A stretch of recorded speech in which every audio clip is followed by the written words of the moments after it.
Merci Omar Sy de nous accueillir ici à quelques heures de la première lecture de Frères d'âme de David Diop. C'est bien ça, Oui, dans avec la plaisir. superbe cour du musée Calvé. Oui. Je voudrais vous demander pourquoi avoir choisi de porter à la scène ce texte, ce roman.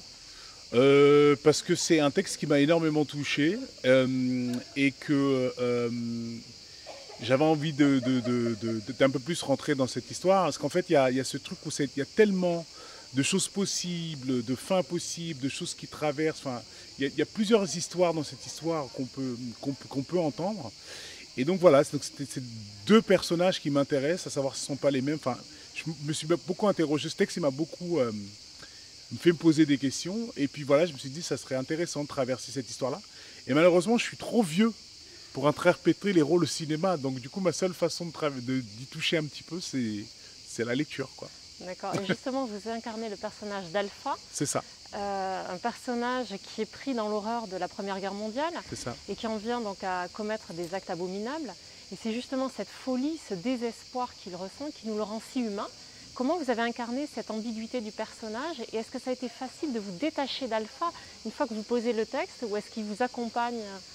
Sur le texte, non, il est forcément toujours là parce que c'est son discours à lui, c'est lui qui porte et qu'il y a une espèce de douleur comme ça, une espèce de trauma qui fait qu'en fait, oui, il y a une façon aussi de regarder cette partie-là de l'histoire qui n'est pas commune aussi. Cette guerre en plus qui est un peu la moins connue en vrai.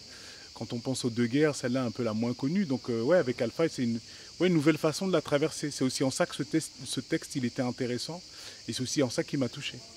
Ouais. Et est-ce que vous avez justement envie de transmettre cette histoire des tirailleurs sénégalais et des soldats coloniaux de manière générale aux lycéens? Est-ce que ça aussi, ça vous a incité à... Oui, évidemment, parce que c'est l'histoire, et c'est une partie de l'histoire méconnue.